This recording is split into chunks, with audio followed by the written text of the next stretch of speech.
Got hammers like West Ham Dutchmen. You don't want to see the gang vex, man. Pull up in 2-litre dingers and press that. Selling bag, going ham in West like Declan Rice. Doing like popcorn, everything nice. Whoa.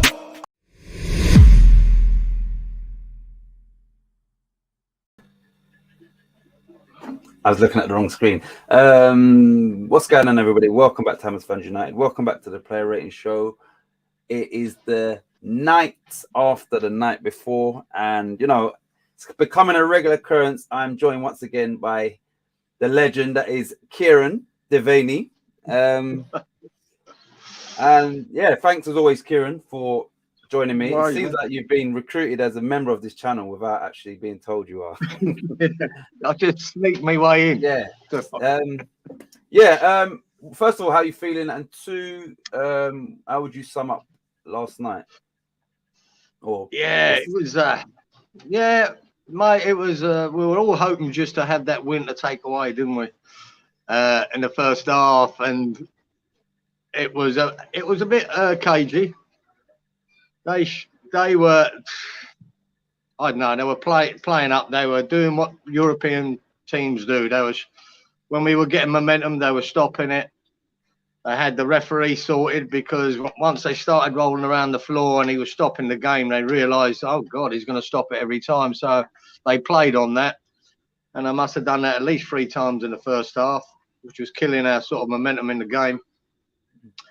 And then we get, you know, just the overall, then the sending off, and that changes things. So in that second half, then I think we take a draw, where we wanted a win to take away with us, and to go 1-0 up against the odds was fantastic, even though it came from one of their mistakes. But we leapt on it and we scored a good goal from it. And then they got back, and by the end, I think we were happy to hang on for a draw. Mm-hmm. So we're still in the tie, and that's the main thing when you're playing European football. You still got to be in that second leg, and we are. Not the ideal result, but we're in the league, and we can still get a result. All right, let me just give you some key moments, top of my head. In your opinion, was I would say 10 seconds before our red card, was that not a foul on Jared Bowen? For me, it was, and I meant to get up earlier this morning and watch that back because I wanted to see. In my head, I went, "Wow, why isn't that a foul?" Straight, but he got clattered. I thought he got clattered from behind. Exactly. Yeah. And I got back. Well, let's put it this way: it was more of a foul than Cresswell's was. Exactly. I can say that without even looking back at it. Fuck's sake. So it was much more of a foul than Cresswell's, and Cresswell gets sent off. So you know, when you look at them two incidents, it don't make a lot of sense, does it? We don't get the free kick, and Cresswell gets sent off for a little tug. I mean, a little tug on his shoulder. Yeah. But he did tug him. And that's where Cresswell has to hold his hands up. He shouldn't have done it, because this is European football, mate. These guys go down, you know, in a whim. You know, we've seen it. And not just European sides. We've seen it with Liverpool. We've seen it with Man City doing it in Europe. That's what they do to get an advantage. He'd give him a little tug on that shoulder, weren't enough to bring him down, but that boy was smart. He dropped his leg straight away, and Cresswell was fucked. Now, the next thing is that then, yes, I'd give him a free kick for that little tug, and he went down. You remember, he's trying to calm the referee, this player, and he did, and he done it well. But is it a sending off then? Now, his touch was taking him away from goal. Could he have carried on, got a shot on goal? Was it a definite goal scoring opportunity? I don't know. This is where it's subjective, isn't it? Yeah. You know, football in that decision. This isn't like a violent tackle where, it is or it isn't a red card. This is subjective to see whether he would have gone on to have a goal scoring opportunity. That referee, but to me, he was so keen to get that red card out. I think, you know, there was no VAR going to change it. You know, he was definite in what he wanted to do. VAR, they would have looked at it. In that European, when people say, "Oh, I don't think VAR even looks at it," they would have looked at it and just backed him up straight away. He went, "Yeah, that's good enough for us. That's a red." They don't necessarily show it on the screens. All right. So yeah. Listen, do you think, and I can use, you probably know, I don't remember which team, but in the league, Premier League, we had a goal disallowed because Souček done a minor foul on the halfway line. They pulled it back. Do you think in the Premier League they would have run it back to the foul on Bowen and therefore, deem that the red card is null and void? I think it might have been too far back, Titch. I'm not sure. They might have done, but I doubt it. I think I think there is a criteria for that. How many phases of play there's been since that foul? Yeah, and there weren't many. And it weren't many. That's true. So I'd have to look back. It was the next attack. They fouled him, didn't get it, yeah, and then they went at the other end. So it was only a 10-second period, I think. Right, let's get to the comments. See what we got here. Right, so Stuart says, hi guys, hope everyone is well. Thanks for tuning in, Stuart, as always. Hi brothers, Titch and Kieran. We'll be listening from bed tonight. Have a great show, guys. Much love as always. He must be tired. I know he's been doing a lot of stuff. He's got the bug for the editing and stuff, so he's probably tired from working on his next show. I can imagine. Yeah, Stuart. Yeah, I've been watching a couple of bits he's thrown up there. I have. So doing well, man. Doing really well. Bowen was his man of the match, but we will all get into that later. Right, big up my broski. Hammerhead says, evening broski and good morning, the legend Kieran. Big up to the both of you. Thanks as always for tuning in, Hammerhead. Hi, Hammerhead. He went to the game, I know that, so it'll be good to hear his thoughts on the ratings and whatnot. Big up Lawrence, as always. Hello everyone from Auburn, Alabama, USA. Come on, you irons. We missed Lawrence yesterday for the watch along. And he says here, Kieran, I heard that ref was trash. Yeah, he was. Lawrence, I'm one of them, Titch. I don't like, we lose a game or draw a game and then start blaming the referees. It's too easy to do that, it's too easy to do. And I don't normally do it, even if the referee's had a bad game or made a bad decision. But yesterday, fuck me. I wouldn't normally pull up on the referee, but I think yesterday he gave us fuck all. He gave them most things. I just thought he was poor. Really, really, really poor. It was a bad showing for a referee at that level. And I always think, you watch a lot of European games, a referee and you think out there, is a lot better than what it is in the UK. Yeah. You think that. But when you get that and you go, fuck me, man, he was fucking atrocious. He was shite. I mean, even the booking he gave Bowen, that was accidentally, he stood on the guy's toe accidentally. Toe. Yeah, on his toe. No challenge. That's a bad, man. I said that today. And then he gets to book him for that. That's crazy. That is crazy. Right, so I see Antonio being smashed from the behind and wrestled to the ground and nothing. Yeah. Now, no. Did he have a bad game, or was he bought again? Lawrence may not know this. Everybody else probably will do because this was the guy that in 2005 was brought to, I think, the authorities' attention by 4 different referees that he's dodgy. Turned out he was bought off for €300. When Robert put that in, I thought he meant 30,000 at first. Then I thought, probably 3,000. €300 to fix a match. After that, there should be never ever you officiate any, not even grassroots football. No. So I can't understand that he ended up with a 6-month suspension. I don't get now. It. I would have thought, and Nicky from WH of Fan TV, I just clicked a little one of his morning after for 5 minutes, and he said, mate, if you worked in a bank and you stole some money, you'd never be allowed to work in that bank again. Right. Would you? There you go. Exactly. Or any bank. Or any bank. So how the fuck he's still allowed and make it to the higher echelons of refereeing? I don't know. I don't believe in corruption per se when it comes to this game. There's nothing to do with corruption. It was more to do with ineptitude. He was shite. Or maybe he had a bit of a bias for Lyon.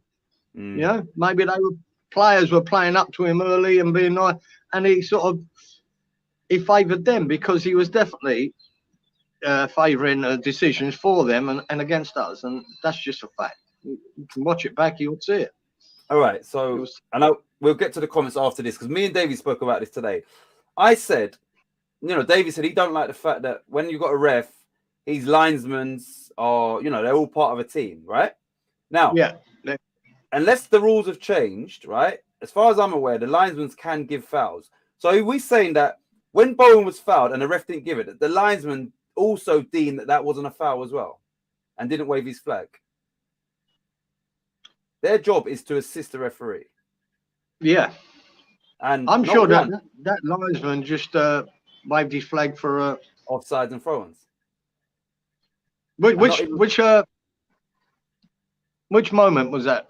No, I'm talking about just before we got the red card, right? Yeah.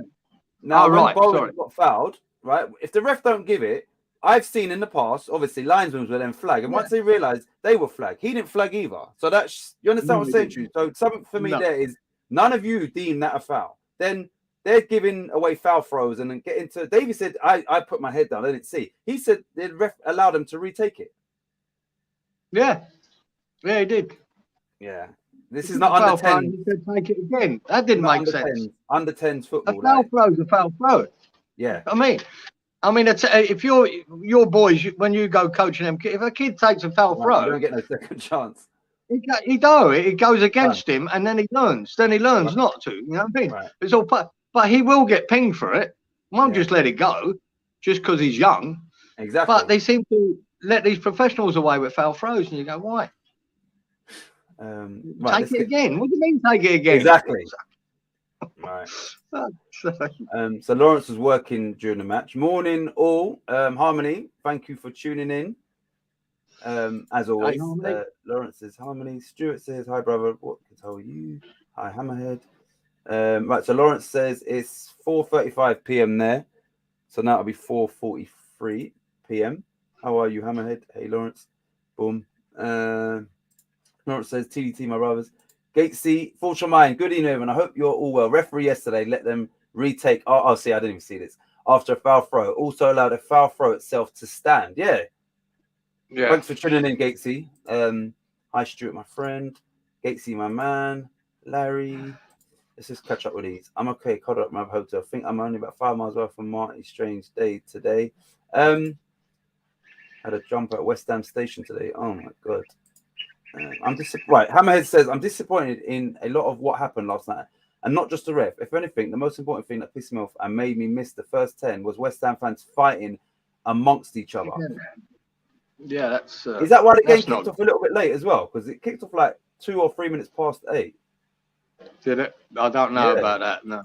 And I did say like on the stream, like, why is it kicking off late? I heard that a couple of people saying about there were West Ham fans fighting each other in the stand. Well, Jesus Christ, man. Right. I don't care if you call yourself a West Ham fan. We don't fight each other, and if you do that, it means you're not a West Ham fan. Ref should have been banned. Yeah, he should have been, and I will be who it are. Right, table team. It's not nice. Some people are desperate to go out and do that. It's not nice to hear or see. It shouldn't be happening in this day and age with all the excellent charities out there. Oh, she's talking about the jumper at the train station. Hamed says, and the club, to me, need to not just sell tickets to any Tom, Dick, or Harry. The lads running on the pitch aren't even West Ham fans. They may have worn our shirt, but they aren't our fans. Right, so obviously, and I don't think we're that behind in the comments, so we can address this. This idiot run on the pitch, and, you know, and we was having a rare attack with 10 players, and any potential, you know, chance or whatever just went. Yeah. Absolutely fucking idiot. Now, that boy has since put up a post apologising. I didn't know that. He has. He's apologised for it, and apologised to all the West Ham fans he upset. He is a West Ham fan. None of his bollocks out of being Chelsea or anything. He's a West Ham fan. What he is a young fucking idiot. That's what he is. Yeah. And it's just pure stupidity. The sad part about that, if he had done it at the other end and stopped them fucking attacking and maybe scoring a goal, everyone would be praising him. We shouldn't be praising him at all, one way or the other. He's a fucking idiot. Stay off the pitch when the game's going on, mate. You want to come on, when the game's finished, when they blow the final whistle, be my guest. Everyone jump on, do what you like. But while that game's going on, mate, you shouldn't do it. You just don't know how it can affect your own team. We're on a good attack there. It probably wouldn't have resulted in a goal, but it could have done. and he made sure it didn't he? He fucked it right up. So yeah, the boy made a serious mistake. Now his name's out there. Everybody knows who he is. That young lad's probably going to get a lot of abuse for quite a while, I'd imagine, from certain people. And you want to be very careful. People might take it further. Exactly. I hope they don't. But he was a very stupid young boy. Because he did look young. He looked very young. Yeah, young and dumb. Lawrence says, true, Titch. The refs on the side can make a call if the ref on the pitch doesn't call it. Exactly. So that's always been the rules. But I'm thinking, why? Yeah, I don't get why. That for me, that was a clear foul on Bowen. It was similar position to Creswell's free kick against Everton. It would have been the last action in the first half because that was literally coming up to the 2 minutes that they added, even though we ended up playing 6 minutes. So that denied us a goal scoring opportunity. And yeah, nobody deemed that a foul, which is, I think that's crazy.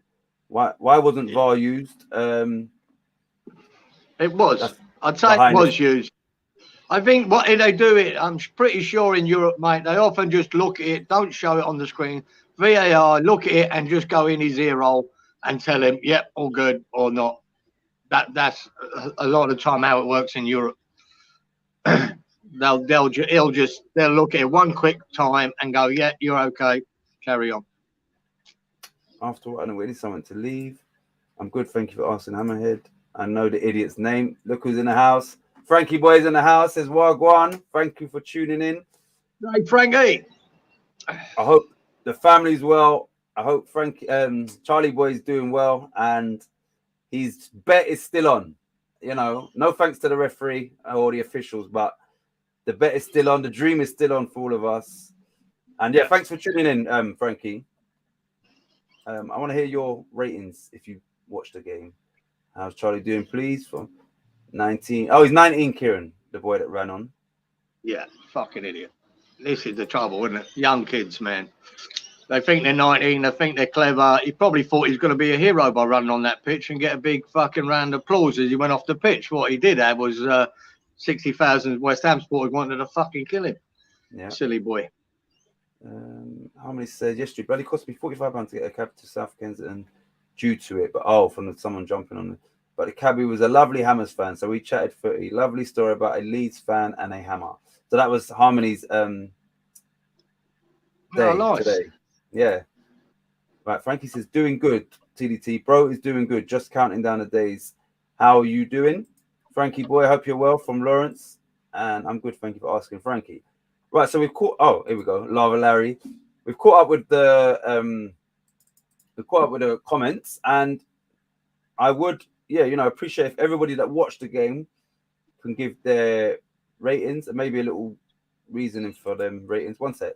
A Hammers fan found a wallet belonging to a Leeds fan after the FA Cup game, sent it back to him in the post. Nothing missing. The Leeds fan is trying to trace him, sent it back anonymously. It was me. Yeah. That's a nice story though, isn't it? Yeah.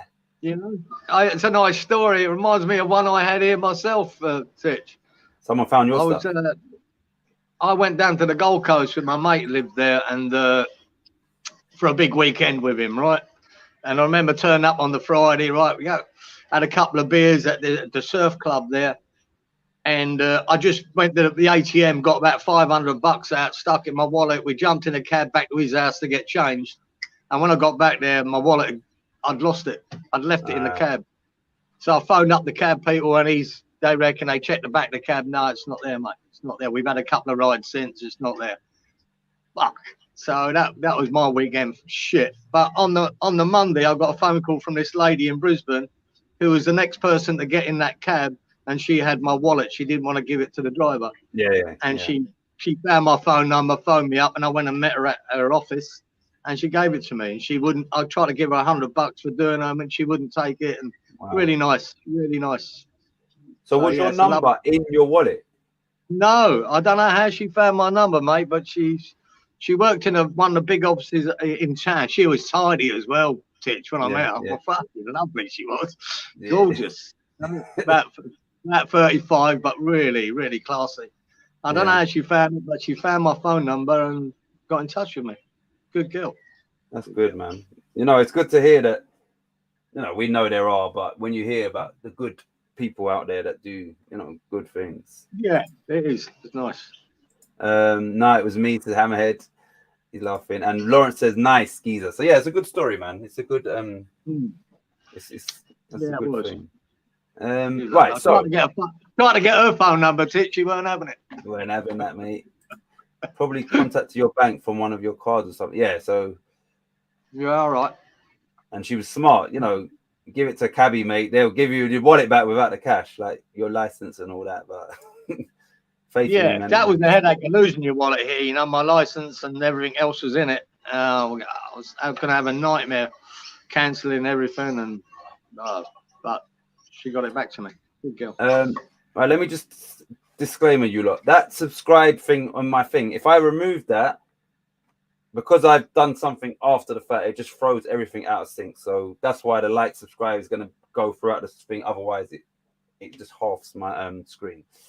So I'm not just stuffing it in your face. Right. So I was going to ask if you got the taxi driver's number, Harmony. Oh, she says Stuart.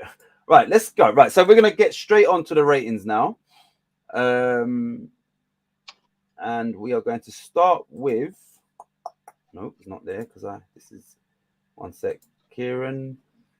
We're going to start with Alphonse Areola, who is obviously our cup goalkeeper. Thoughts and rating, please. Yeah, all said and done, like as good as Lyon were in parts, and especially the majority of possession they had in the second half, he didn't have a great deal to do again. Our defending was so good. He only had a few shots that were straight at him. I don't blame him for the goal. Nah. I mean, that Tete came on, and God, he looked tidy. He looked classy. And he skinned Johnson a couple of times there on our left. And he banged the ball across. He was trying to stop it going right across the goal. He got fingertips to it. He hits Fredericks. Fredericks was stuffed, mate. Both legs were apart. Yeah, nothing they could have done, man. He couldn't do so. And then the boy I said before, didn't I? The one guy I didn't want to score was that Tottenham. Dembele, yeah. He pops up and scores. Yeah, so I don't blame him for that. I thought Areola had a steady game. He had a couple of big shots straight at him, but one of them that fucking hell, it came at him so quick. I mean, he didn't even get his hands. I think he hit his wrist. Yeah, it was his wrist that hit. He was dipping. But yeah, he done well. But I give him a solid 7. He done his job, and everything he had to do, he done. And his kicking was, we definitely had a bit of a plan there for him to kick in that ball to Antonio. Yeah. Antonio was superb in that respect. He was landing it on his head most times, and he was out jumping that defender coming behind him, and gave us a few attacks in that respect. So yeah, a good solid 7 for everyone. Okay, right. So the only other score we've got in is from Hammerhead, who says Areola solid defense, seem more confident with him behind them. He gave him a 7.5. Get your votes in, not your votes. Get your scores in, please, people. Yeah, we'll wait because I'm sure they might be typing or whatever. Stuart says, what you like. What's this? So Harmony got the cab driver's number. Oh, okay. Stuart said Areola a 7, solid. So agrees with you. Who else? Lawrence. Lawrence, did you watch? No, because he said I heard the ref was trash. So he, obviously didn't even watch it. Yeah, he was at work. 1 second. Right, so we can move on. It's not a problem. So let's move on to. So Areola got a 7 from Kieran. He's otherwise involved, Stu, but he was such a lovely guy. Lives near Upton Park. I sometimes work near there, so going to catch up. Right, so we'll remove that 7. We will remove Areola. Sorry, sorry, Lawrence. Yeah, Lawrence was working during the game, so he didn't get to see it. Robert. Big up, Robert. Robert's in the house. Thanks for tuning in, Robert. Robert gave Areola an 8 out of 10. And yeah, like Kieran said, I never, even initially, I didn't point any blame to Areola or Fredericks for their goal. I did say that, Johnson's got done too easy. And I think Johnson started off not too well, but then he sort of grew into the game. So, yeah, no fault assigned to Areola or Fredericks for that goal. So Robert gave him an 8. Listen to the last 10 minutes of the match. Areola 7 from Harmony. Stood tall. Couldn't do nothing about the goal. Good game. Robert from Lawrence. Hi, Robert. Hope you are. Right, so we will move on to... Let me remove Areola. Let me go into Wally's favourite player. Ryan Fredericks. Everybody in the chat, please. How would you rate Ryan Fredericks, and how would you sum up his performance last night, which was obviously his second game in a row? I'm not sure when was the last time he started 2 games in a row for us. So, yeah, thoughts on Ryan Fredericks last night? Everybody in the chat. And then Kieran's probably going to get a cup of tea number 4. As always, thanks for tuning in. How he's back. Kieran, Ryan Fredericks. Fredericks, yeah, I think Freddie done well, man. I think back to him now. No, I think he had a good game. A couple of times there's a cracking little move between him and Rice. Yeah. Where he ran down the wing and Rice put a lovely ball through to him over the top. Got a cross in. He got a couple of crosses in. I thought he had a pretty good game. Yeah. Freddie. I'm trying to remember if he done anything spectacular. But he was good. And remember, he's had to fill in there from not playing many minutes at all for the last 2 games. And I think the last 2 games he's been fairly steady. Yeah. I think he's done a job, and that's good. No major mistakes or cock ups. They did a couple of times get beyond us there, where Rice had to try and cover. But all in all, again, another solid 7. I thought he was okay. Right. Before I read anyone else's rating and before you go any further, are you factoring in that we were down to 10 men in your ratings, or maybe future ratings from, as we get through the team for, obviously half of the game in Europe and all of that. And yeah, everybody else as well. Maybe I just think that we had a bunch of heroes out there because of the circumstances, because of the nature of the tie. It's been many years since West Ham was in a game of that magnitude.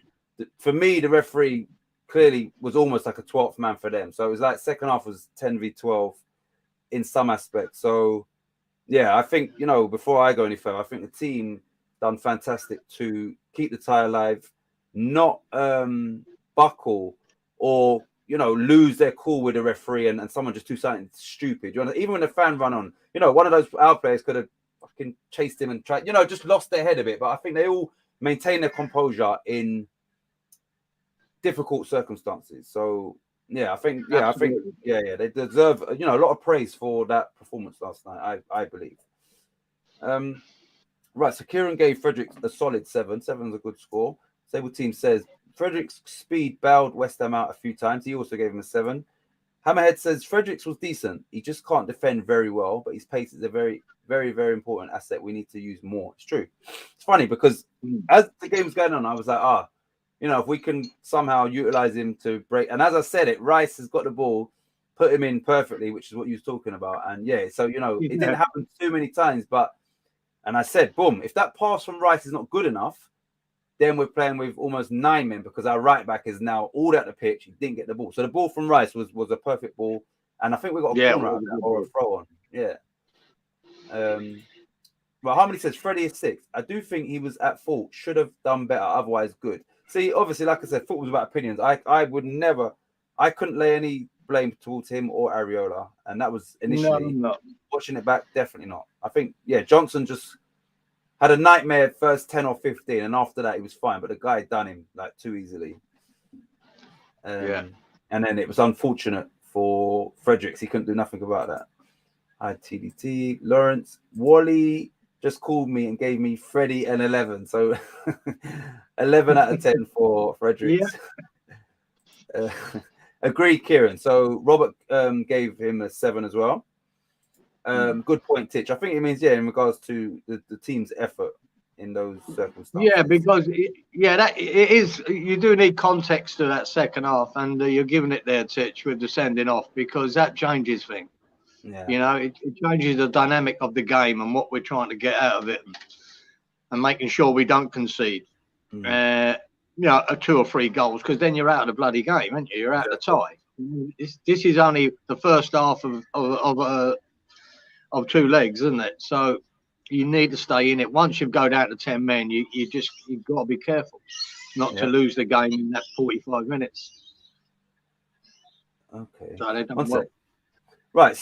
Robert says, did you see that Dortmund had 12 players on the pitch for about 12 seconds? Now, Regan, who's one of our coaches, he said Bayern to me the other day when Bayern won, I don't know, 4-1 or something, and now they're trying to give take a 3-0 loss. And I'm saying, but obviously it was Dortmund, but he thought it was Bayern. But I'm saying that is for me, that's the mistake of the officials once again. Yeah, it is. That's their down to them, isn't it? It's down to them to make sure the right fucking amount numbers of players are on the pitch, not them. It's down to them. So simple as that. That was a German league game. They've got a 4th official as well, remember? Exactly. Yeah. Yeah, come on. So and it was 12 seconds. So how are you going to try and give them a 3-0 loss when they won the game? Yeah, and they didn't. Yeah. Just a low mark from Walito then, says Harmony. Right, so that is Ryan Fredericks. Now, let me remove Kieran's score, and let's go to that man, Big Craigie Dawson, Kieran. Oh, right, fucking hell. You go week in, week out, don't you? I'm going Zuma, he had that period there that he was like fighting for man of the match nearly every match. He was so good, so solid, especially just after his incident. Them next 3 or 4 games, he was probably one of their best players on the park. And I don't know whether it's rubbing off on Dawson, because Dawson now is becoming integral to us. And yesterday's performance was integral. He was in beast mode. He headed everything. He blocked everything. He tackled everything. He broke his fucking nose, for fuck's sake. But this is what pisses me off with European football and European teams at times. You've got these guys rolling around because they've got tapped on the toe. And there's Dawson with a broken nose. Well, I presume it's broken, with blood coming out everywhere. And he's still just running around killing everyone with the ball. I think he was one of these best games he's had for West Ham, especially, like you said, with the context of the second half, down to 10 men. He had to be that. Yep. He had to be a leader. He had to be a warhorse. And he was. And I thought he was fabulous. And that little cameo of his in the dying minutes there, where he took 3 tackles, one after the other, ball every time. You just see players flying everywhere, and it's just him coming up with the ball. Fantastic, mate. That's what I want to see. And that's what all West Ham supporters want to see in a West Ham player. That sort of grit and determination to win the ball. So I'm going to give that boy a 9. I thought he was absolutely excellent. 1 second. Excellent. So Kieran, who doesn't give 9s away easily, gives Dawson a 9. Very rarely. But I thought his performance deserved it. And you know what I would add on top of that is that he's obviously, and he used it to great effect a few times yesterday. He does like the 60, 70-yard crossfield diagonal. One of them he put on. I forgot about that pitch. I forgot about that. He pinged the ball there. That is as good as anything De Bruyne or fucking Van Dijk would do. Yep. What a fucking pass that was. Yeah. What a ball that was over the top. I couldn't believe it. It was fantastic. And that. Yeah. Fuck, he done a few in the game as well. And I did make note of that a few games back, that he's got that in his locker as well. So outstanding game from Dawson yesterday once again. So I put a 9 there. Right, here we go. Just a little more. Right, big up Budgie and Green Street Elites. Evening, everyone. Hi Titch. Hi Kieran. Okay. Right, Hammerhead says Craig Dawson, the enforcer, was my man of the match. He was clearing everything, winning every header, and played the last 10 minutes with a broken nose. Our best player last night, 9. So he agrees with you on that score. Immense, right? Stuart and the table team, immense. 8 out of 10. Everybody laughed when Moyes brought him in. They aren't laughing anymore. Great point. Yeah. Harmony says Dawson 9, bloody amazing. I thought he had become 2 of himself a few times. A total rock. Yeah, you know when Dawson. I'm trying to think. You know, like you can only dream. Let's say West Ham went on to win this Europa League, right? And I am just hypothesizing, obviously, but that 3 tackle rampage he went on, that would be shown as you know, as part of the collective of, you know, how West Ham won the Europa League. Yeah. That there would be part of that highlight reel when he just went through people. It would be mine. Yeah. That would just, I mean, because this is it. That sort of determination against the odds, you know, especially, you know, against 11 men without 10. This is how you get through games. This is how you get a result. Fantastic, mate. Just absolutely brilliant. Yeah.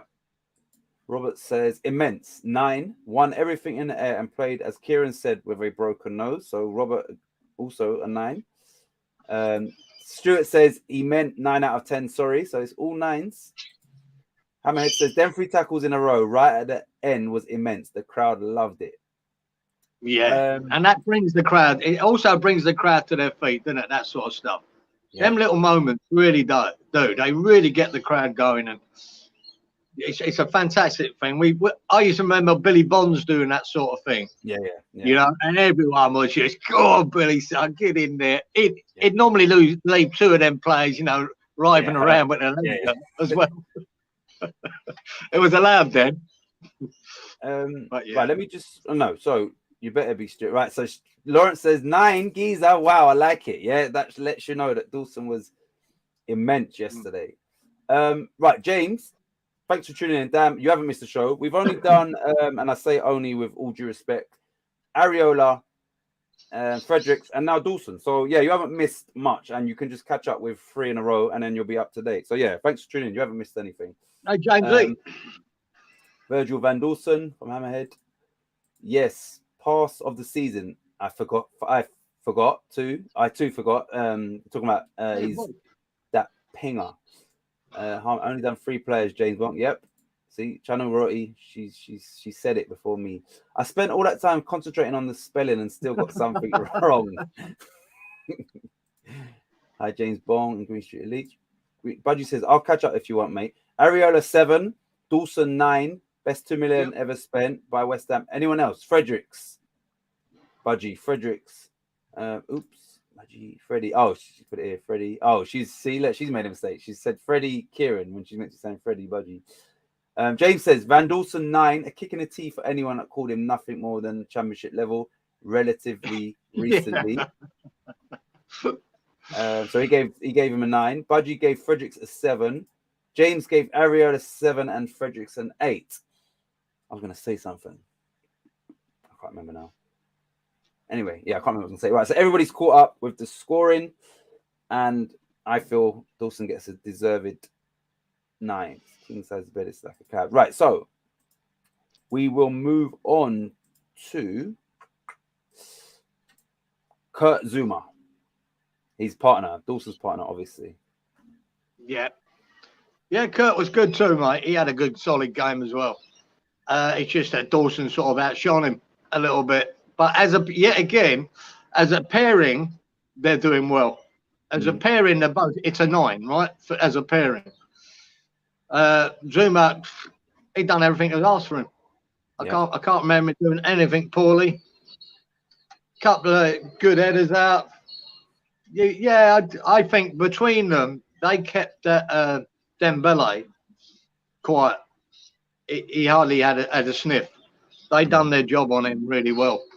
And so, yeah, I don't think he was quite as good as Dawson. Dawson just stood out for them reasons, for all them tackles, for that ball that he pinged 50 yards.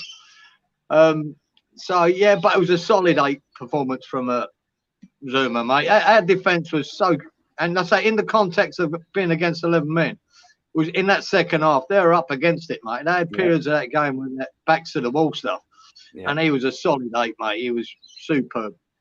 Another good game from Zuma. Zuma and Dawson are becoming the pairing we didn't expect. And they're doing really well together now. They're getting a really good understanding. So I'm really impressed. Right. Number So 8. I agree with everything you said there. My one criticism, and I would like to hear other people's thoughts, is I felt that he had too much faith in Creswell's pace or lack thereof, and he kind of slowed down when Creswell, gave him a little tug. And I feel that if he would have ran as fast as he can, because he can move, he would have been closer, and then therefore the referee might not have been able to give that, because Zuma would have been next in line. But I don't know why he sort of jogged, and I don't know if he thought Creswell's got this. So that would be he did pull up. He pulled up at the end there instead of keep sprinting. But I just got a funny feeling it wouldn't have made any difference to that referee the way he pulled out that red.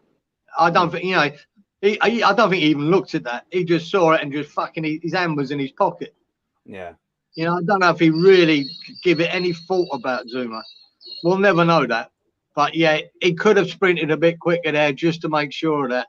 I just don't think he thought he was going to foul him. Yeah. And really, he didn't foul him. He gave him a tug on it. It weren't enough to bring him down.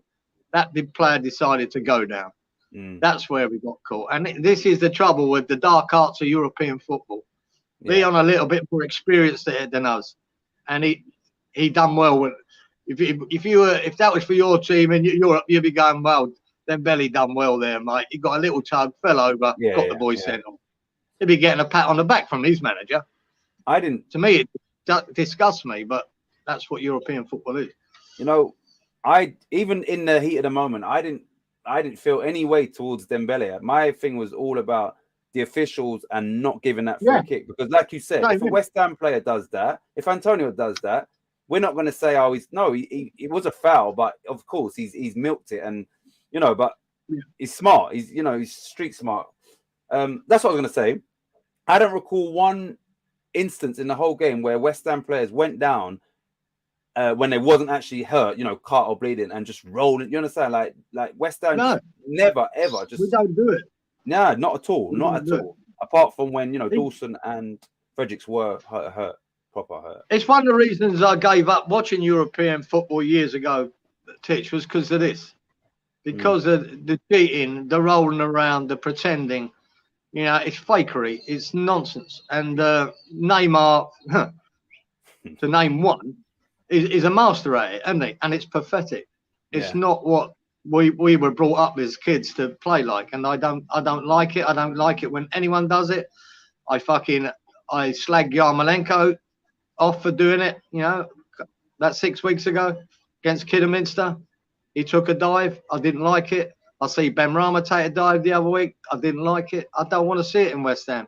And in general, West Ham don't do it. Yeah. We don't hardly ever do it. So, and I want to keep it that way. I don't want to be rolling around pretending. I don't want to try to get people sent off. Just want to play the game. But the trouble is, in football, they'll tell you in Europe, if you do that, then you're behind the 8 ball, because the other team will do it against you. Yeah. And this is a prime example. Right, Robert says, again, a stalwart game. He gave him an 8, and this is Zuma. Harmony says, Zuma really battled an immense performance, made some incredible tackles, also an 8. Budgie says, that stadium is lousy for signal. Zuma, 8, reliable and solid. So all 8s. Disabled team, 8 for Zuma. The centre-backs were under a lot of pressure in the second half and stood up and were counted. Hammerhead says 7. Zuma, what was asked of him, solid 7.5. James gave Zuma an 8. Good point, Robert. So must be what you was talking about, Kieran. I think. James, how are you? Could have had 4 players on the line. That bent cheating bastard would have still given a red card. Exactly. Yeah, I think so. Good, thanks for the magnificent cage dweller. Oh, budgie. Me too. Right. Robert says, with regards to the ref, why didn't West Ham dispute the fact that he should ref the game beforehand? Yeah, it's true. Yeah, but I mean, no, you can't. But it's like, why would you want somebody that's been convicted of but being bribed? You can't bring up stuff of 17 years ago, and all they'll tell you is we dealt with it. He was punished. and now he's back. You know, that's what it all come down to. It's 17 years ago. Right, James says they're rolling around from the first whistle was grotesque. I'd actually rather lose than watch that anti-football garbage. It was the thing is, I said during the watch along that it seemed to me that as they was throwing themselves down, they're looking at the ref at the same time. So they're not fouled, they're not hurt, literally just and then breaking up our play as well. And you know, the referee, you can see it's not a head injury. We've got good possession, and then he blows the whistle. I'm thinking you don't need to blow the whistle. There's nothing wrong with this player at all. No, and that's what I'm saying. It not only were they trying to milk it, it's down to the referee here. This is why it ain't just a sending off. It's things like that. There's no reason for you to blow that whistle. None. Exactly. That's not in the rules. The rules state unless it's a serious injury or a head injury, you don't blow the whistle to stop the game. You carry on. Yep. And he didn't. And then once they'd done it once, they milked it and they kept doing it. They done it 3 times in the first half. You know, it's fucking shit. So shit referee. That's all it is.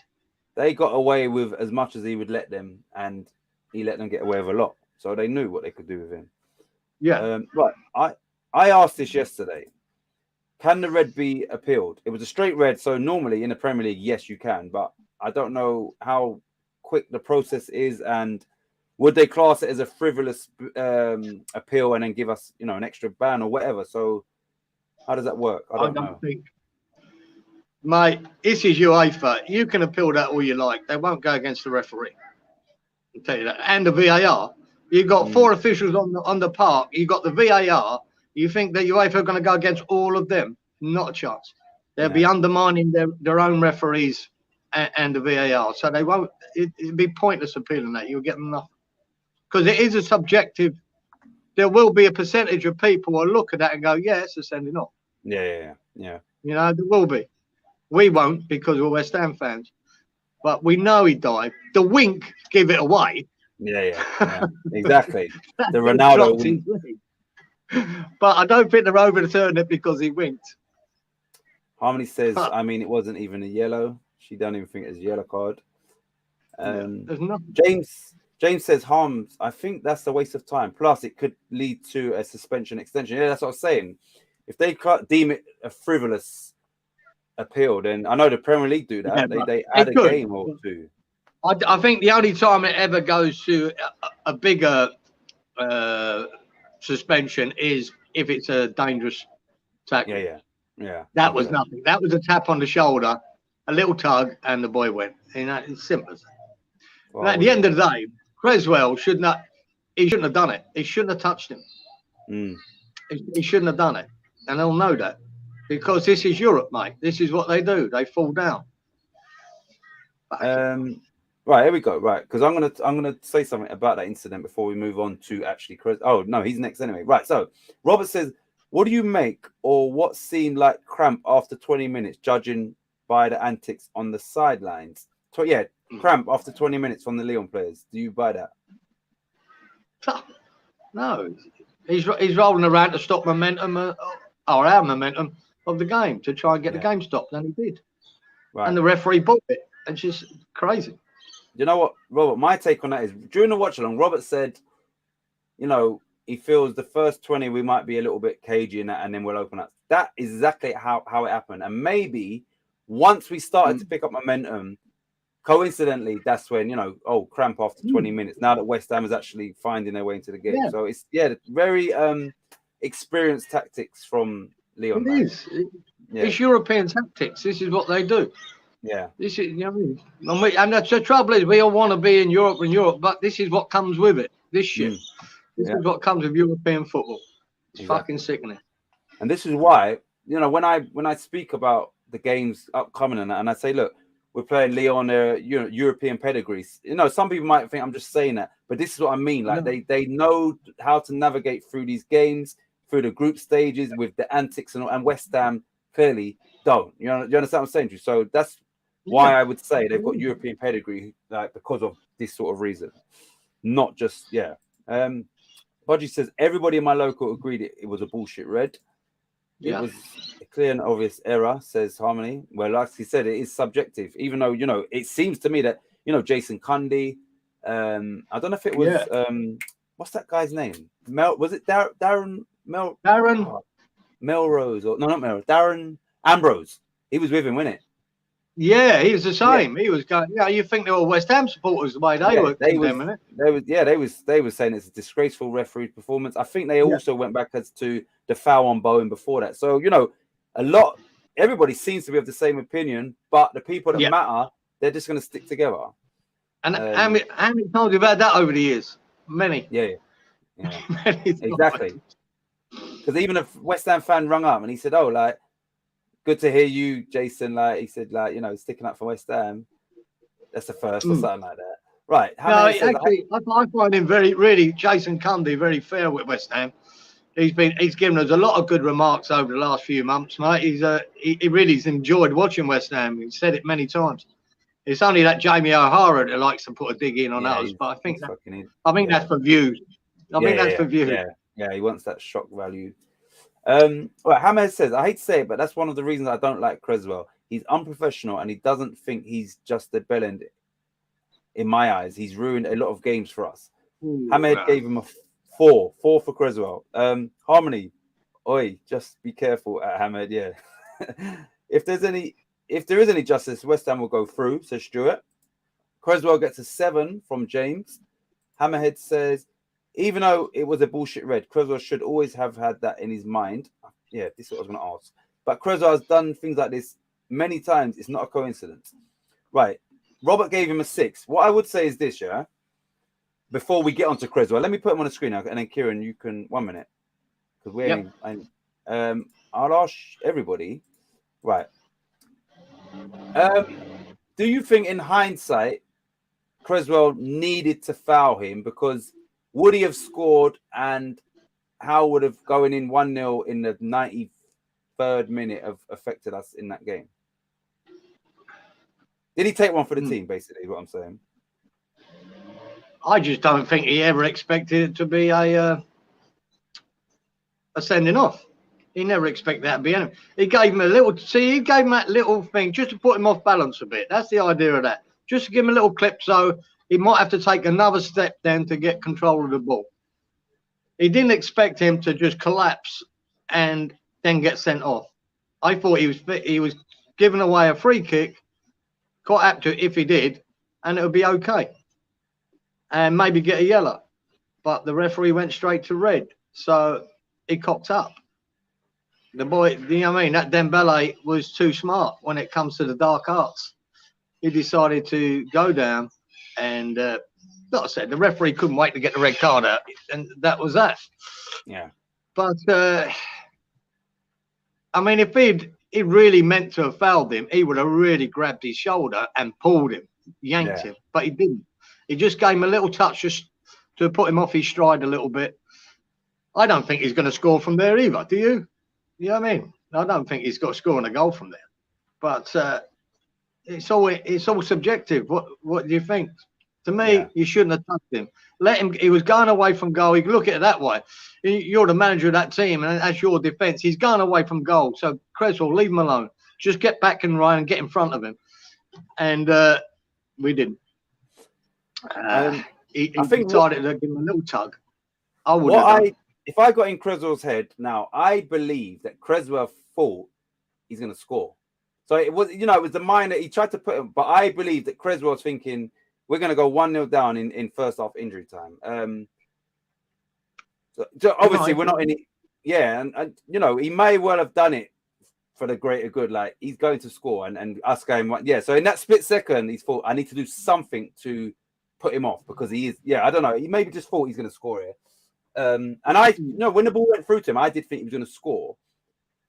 Then that happened. But anyway, so yeah, maybe we don't know. Maybe it was a good thing that he did stop him from getting his shot off. Maybe we never know. No. Creswell 5, but shouldn't have had touched the player. That's from Stuart. Crazy 7, superb, disgusting decision. Really saw the game until the cheating got him sent off. That's from Harmony. It was a glance. There wasn't a push or a shove. It was a dive, 100%. Creswell barely fouled him. I don't quite understand what some people saw. Yeah, it wasn't. It definitely wasn't a red card. Or he loses. Right, Hammer says that's Crazy's problem. He don't think, and then it gets him sent off. Or he loses the ball and gives away a goal. I agree. Harmony said, anyone who believes that was a foul needs to get in contact with the RNIB. What is the RNIB? Royal National. What's RNIB? What does that stand for? No. Is it anything to do with eyes? Glasses? Yeah.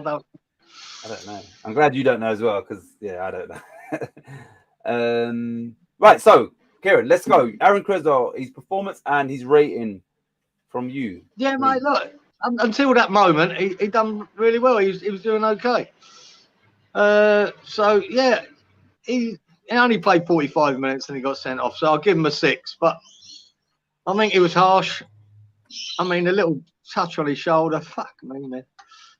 I think he shouldn't have done it, because it did give the referee a decision to make. Now, when you've got a referee giving everything to them in the first half, well, you're asking him to give him another one, aren't you? And he did.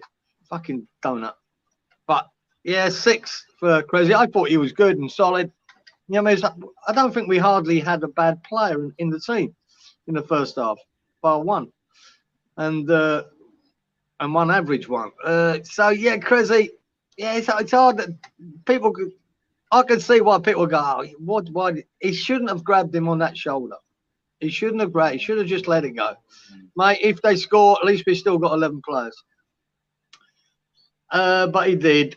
I still don't believe he thought he's ever going to get sent off for it. No. You know, I think he's thinking about taking a yellow and carry on. Yeah. But there you go. All right. I mean, it's very hard for me. I can sit here, a day later and say, Cressy, you shouldn't have done this. You shouldn't have done that, mate. These are split-second decisions these pros have got to make. Exactly. You know, and that's how it goes. Sometimes you get away with it. Sometimes you don't. In this case, he didn't, and paid the price. Right, Robert says Areola would have saved it anyway. Hammerhead says he's the last man and made contact. It's a red, unfortunately. Oh, right. I got the first bit right. Royal National Institute for the Blind. That's what RNIB stands for. And Hammerhead said the ref bought the Dembele dramatics, but it's a red. So that's everybody's scores for Creswell, who will obviously miss. Right, everybody in the chat, as we move on, who would you put? Would you put Johnson in for the return leg at left back in place of Creswell? Or who would you put in at left back? It's a fucking interesting one now, isn't it? Because your choices now, you either drag Masuaku back into the team or stick with Johnson. After Masuaku's last performance wasn't very good against Tottenham. I think he'll probably stick with Johnson, even though that Tete, I'd imagine he'll start the next game. Yeah, because he was making things happen as soon as he came on. He looked bloody dangerous. He looked really good. It'll be interesting to see what he does, but the chances are Johnson will start there, I'd imagine. Unless we think we might need a bit of pace with Masuaku, but he's got to be able to defend as well. Because that Tete, I say, he skinned Johnson a couple of times. Johnson had a decent game after that, but he did skin him a couple of times, just out of pace and skill. So, yeah, interesting. Right, so Robert says, would we have wanted a pen if it happened the other way? The foul. It weren't in the area. I'd be happy. I think I'd want the foul, but I wouldn't have wanted him to be sent off for that. I'd be, what? I would, you know what I mean? I wouldn't be calling for the guy to be sent off. Nah, not for that. Knowing that I know he dropped his legs to buy it.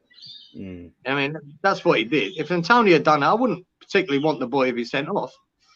Probably be delighted if he was. You'd be amazed. But you wouldn't want it to be sent off. Right. Hammerhead said he would pick 4 nows. He's had the work rate and worked before. So he would play 3 at the back with 4 nows as a left wing back. No. Gatesy says Johnson or Masuaku, no contest. Yeah, that's the truth, isn't it? Play with 3 centre backs and play with wing backs.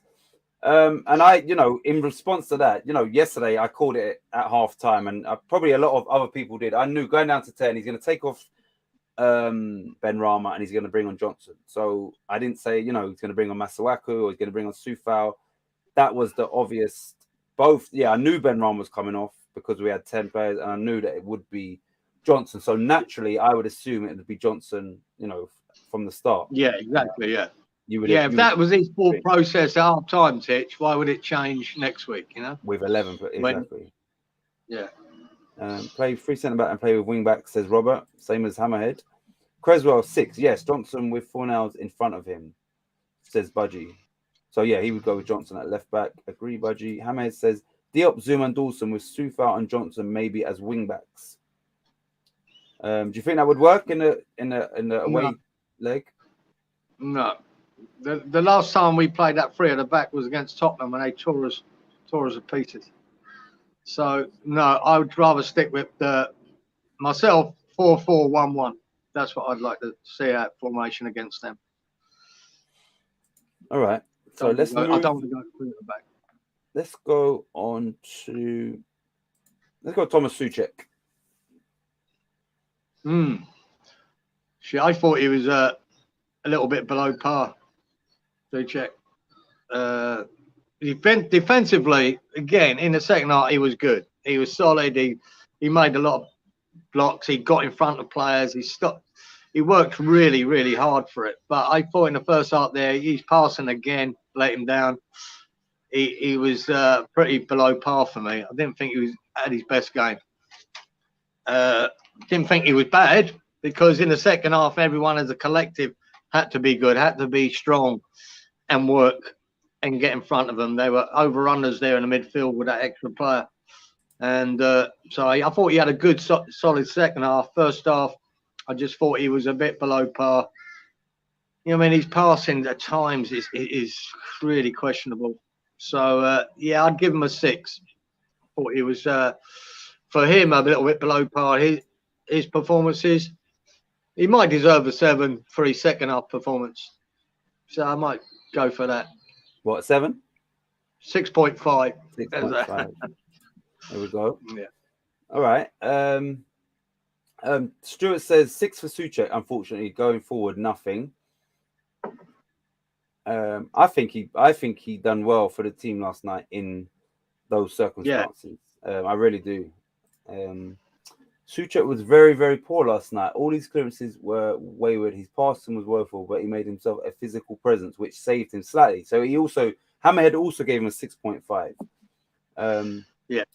Robert gave him a 6. I think James is probably a bit more on my page. He said an 8. I don't know if he said he worked his arse off. Yeah, I think he done. I just judging him, trying to judge him on 2 halves. I thought, passing was poor in the first half. He wasn't his normal self. His passing's always been a bit questionable, but he was poor and the decision making was poor. I don't think he was helping us a lot. But in the second half, he stood up like they all did, and he was superb. So that's why I'm a little bit in between. 6.5 is not a bad score though. Budgie agrees with you. He's gone with a 6.5. Harmony says Souček 6, a bit slow and made a few errors. Would have only been a 5, but gave him extra mark because of 10 men. Ahmed says he did work hard, but working hard sometimes makes things worse. So I think that's everybody. Let me remove that. Let me remove your score. And we will move on to Declan Rice, Kieran. Yeah. And for Declan, again, he's probably below his best. But I do believe, though, he was playing a lot of a much deeper role again. I think he was making sure, like we do in Europe, keeping the tie. So he was playing a more defensive role than he was trying to push forward. But he did make some cracking passes here and there. He had a couple of sloppy headers, didn't he? That went to them. I say he weren't quite at his best yesterday. And I think, but he still stopped him here. He's still class here and there. That ball he put over for Fredericks down the line. And some of the interceptions he made, nicking the ball. He just does it. Sometimes he does it being unnoticed. Yeah, he just puts a boot in or puts a block in, and you hardly notice it because you just expect it of him. So he was right. I think he's below his normal great self, but I think 7 for Rice. You know? Right, Rice gets a 7 out of 10. Sorry, Hamed says if this thing gets right, I don't think we would have managed a draw with 11 men somehow. I think going a man down spurred us on to get something out of the game. Right. So what do you think about that? Do you think, let's say halftime is 0-0 and it's 11v11. Do you think that we would have lost the game? No, I don't. I think we had a better chance with 11 men. Sometimes it does suit us playing that way because we were counter-attacking. And we've done well at it. But you still rather have that extra man. That extra man can make a difference of that counter-attack to scoring a goal or not. And it puts pressure on you when you're a man down, when you fly everyone up forward in the counter-attack, then lose the ball and then get back because you're that one man down. You need to get back and cover. So, no, I don't think it might have suited our style the way the second half panned out because we are a better counter-attacking team than having to break teams down, aren't we? Yeah. And it probably suited our style better, but I'd still rather have the extra man on the pitch. Yeah.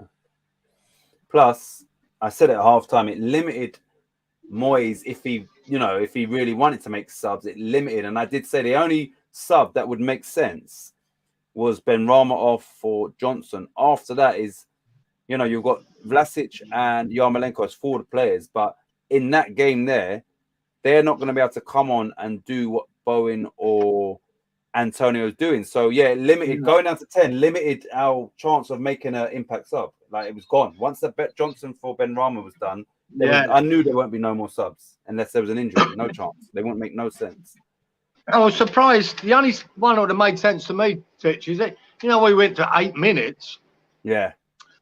I would have thought he would have, or even maybe 5 minutes before that, I thought he might have brought Antonio off and threw Diop in again. Just to be sure and shore it up a bit. But he probably still had it in his mind that we could break away and score. So he didn't. Yeah. When I was watching it, I kind of knew he weren't going to make any subs.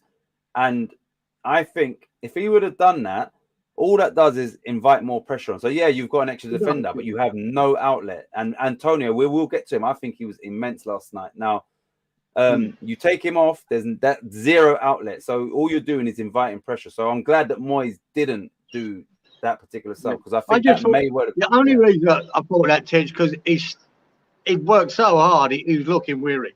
Yeah. I just thought he would have been less affected than in that last 15 minutes, including the extra time. So I thought he's a bit weary, might save his leg for 15 minutes. Yeah. If he were to take him off, then for me, it would have to be for Vlasic. And you tell Vlasic, you better run your socks off. You understand? that would be if he were going to make a sub rather than putting on another defender. Right. James gave Declan Rice a 7. Hammerhead says Rice was a bit sloppy last night, but he still put in a reasonable performance. Also got a 7. Stuart says 7.5 for Rice. He cannot head a ball. Rice was below par from Budgie, 6.5. Robert says Rice 7. A few heading went astray. Played well, but maybe playing with a booking on him affected him. Right, yeah. And that's a good point because I want to mention something that Moyes said. Defo improved second half, though. He did. Harmony says Rice 8. Bloody on it from off. Could have done better with the shots. Very alert and no silly challenges. And Hammerhead says Moyes with him. Right. So in response to what Robert said there, he said, maybe Rice was a little bit probably more cautious because of the booking, right? Yeah, possibly. I read the start of an article this morning, and Moyes basically said he feels that the referees' impact on the game was so much so that West Ham players were starting to question their natural instincts. And one example was Antonio would have went for that shot, and maybe collided with the keeper, but he feels he pulled out in fear of getting a red card for making contact with the goalie. So now the ref is, affecting our players in Moyes' mind. Yeah, only Antonio can tell us that. But if that was the case, and it looked like that, I can't. To me, I would have gone for that ball, and I would have took the keeper's fucking head off as well, right? Accidentally, I would have got hit that ball, and if I collide with a keeper, so be it. That's what I would have done. Now, if Antonio didn't because of that, and the chances are with that referee, he would have been sent off. Exactly. He would have been sent off by him because if he had gone right in for that ball and then made contact with his head, was every chance that he would have done. And that keeper would have been fucked, and he would have got sent off for it. I've no doubt about that. Yeah. So it might have affected his decision. Right now, during the game, I said that he just took an air shot, and I didn't bang on too much about it, but Moyes is the one that's come out and said he feels that our players were having to play a different game because of the ref, and that makes sense. That come on, I'm thinking, how could Antonio miss it? Even if he whacks it and hits Rosette, how could you miss the ball? But if you are second guessing what am I meant to do here, then that makes a lot of sense, and that makes more sense than him just missing the ball yesterday. So the referees played a major part in this game, and that hindered West Ham severely. Robert said that's a bloody good point. Kieran's and Hammerhead says I fucking love Kieran. Hammerhead says the man's never wrong. I fucking am. Don't worry. All right, so let me, and thanks you lot as always for your input, tuning in, all of that. We definitely got a Hammer gang, select few, not many people, but quality over quantity. Right, let's go to this will be, I haven't said this today, so this will be interesting because I haven't said that today. Let's go to Said Benrahma. Silence. Do you want to go first? You know what I would say? I'm gonna say I don't know about a rating. I've said it already. There's no bias here, and I praised him. The way he took down the ball that Dawson pinged to him was world class. People in the chat said, you got to beat the keeper there, and I said, you know what? He's worked the keeper, and I think that was the first time we'd worked the keeper in that half. If you've been super critical, then go across the keeper, but he didn't have a lot of time to. So I wasn't critical of that. He gave the ball away a lot of times. He made the wrong decision. Rather than keep momentum, he wants to stop it, check back, pass it back. I'm thinking you could have done that, 5 seconds ago. So doing it now makes no sense. Then to top it off, he would have come into a 50-50 upper body. No, you're not going to hurt your toes, your shins, your knee. And he pulled out of a 50-50, which would have been an upper body clash. And he just pulled out of it. I thought, you know what? That's how I knew 10 men. I said it. He's coming off and Johnson's coming on. You've made it easy for David Moyes to pick someone because someone has to come off as a forward player so we can get a defender on. And, it's only you four now as Benrahma and Antonio. And everybody can say, Moyes, and come on, man, you could have been Stevie Wonder, and you're going to see he's taking him off because you made it so easy for Moyes to pick you. And this is not no Moyes vendetta. That was for the benefit of the team, you had to come off because you've done nothing to warrant staying on.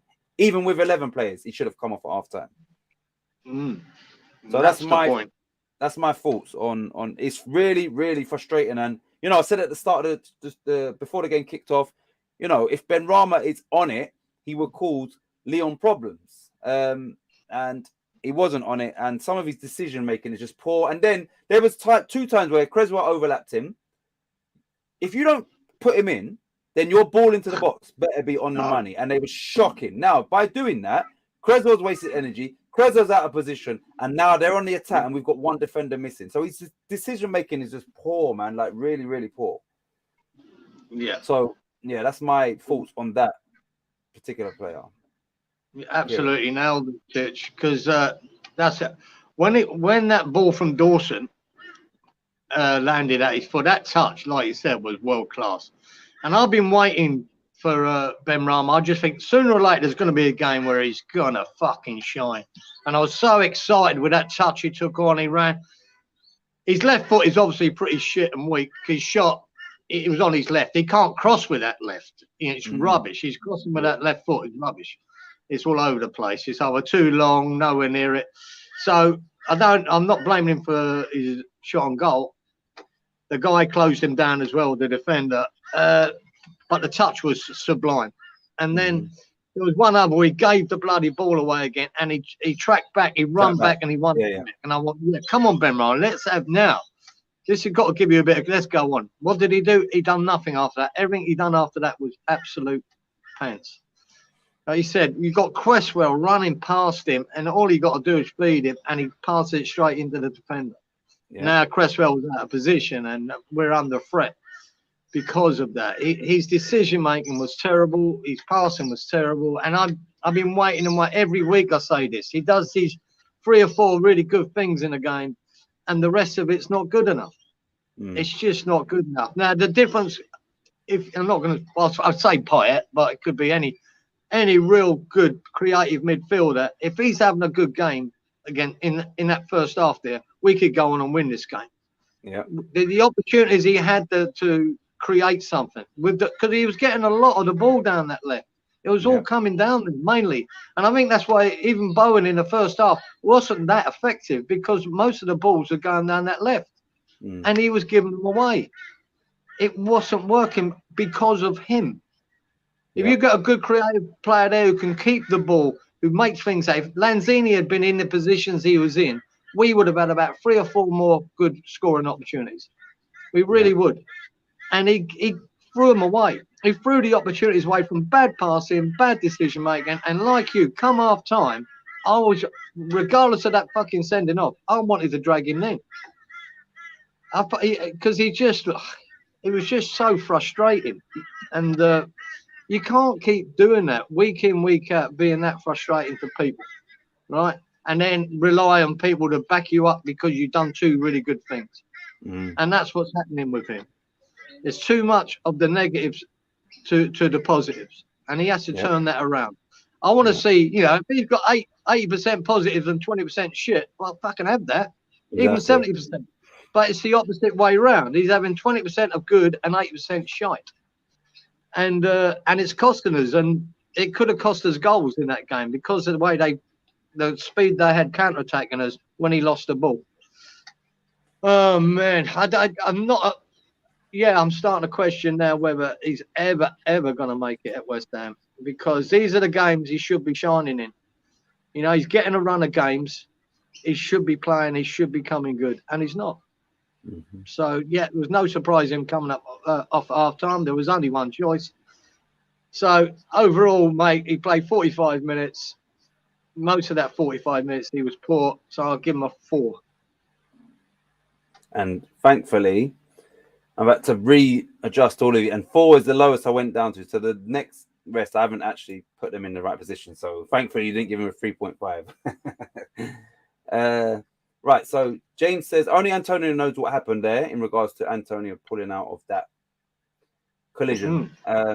Stuart says pulled out of a challenge again, not giving him a mark, criminal. This is in regards to Ben Rama. Hammerhead says, not Benny for me. He lacked the consistency to be an effective player in these stages of the competition. And with that means at present he isn't good enough, but he has all the talent in the world. That's from Hammerhead. Benny is 6, busy but lacked composure. He got a 5 from Hammerhead. Also, he lost the ball and just walked back. Terrible. Not consistent enough to be at this level, says Hammerhead. Robert says, Benny 5, took up some good positions, but had poor end product. Also, beat his man 3 or 4 times rather than cross it first time. That's from Robert. James says, Benny 6, sometimes he looks class. Other times he seems like a dodger in a round of our Sunday League team's pub, for fuck's sake. See? Football refocus 12 midday tomorrow. Ben Rama was not great, hence just a 6 from Budgie. I'll be there, Budgie, says James. Hammerhead, he does one good touch, one good pass, then after that, waste it, pointless. Kieran, you make a lot of sense, fella, says Robert. Yeah, sometimes. I think it's not hard with Ben Rama, mate. If you look at Ben Rama, not pro Ben Rama eyes or anti Ben Rama eyes, You can see the good and the bad of him. And the good, when it is good, is fantastic. But the bad is outweighing it. And it's starting to get to a point where, is he a West Ham player? Is he going to ever have one of them games where everyone goes, wow, that he is world class, he is class. And I'm sure he had plenty of games at Brentford in the Championship where the Brentford supporters thought that. But we're not. And we're not getting to see it. And it's becoming frustrating now and annoying. And it's starting to remind me of Anderson. Well, we know how good Felipe Anderson was, but he weren't showing it, and he was being frustrated. And he know he's got all the talent in the world, but yet can't bring it to the pitch. Yeah. So yeah, I think I would personally. I'm starting to think now in the summer, I would, while his money and his stock is still reasonably high, I'd probably sell him if he's not going to, because these are the games where he's got to start shining. And if he can't shine between now and the end of the season, I think you should try and get your money back on him and look for someone else that will. Hammerhead says, I want him to come good so bad, but it won't happen. Okay, right. So let me remove that 4, which I'm anticipating will be by far the lowest score anybody gets. We will move on to Pablo Fornals. Yeah, Pablo, mate. You know, anyone questions why Benrahma gets subbed instead of Fornals, well, this is why. These games like this is why. His work rate is phenomenal, and it isn't just about work rate with Fornals. He's got quality, man. That's just part of his game, right? Because he works his nuts off. He was quality, mate. He was everywhere. He was challenging. He was winning balls. He was passing. He was linking up. He was superb, and he knows what's required in Europe to win games.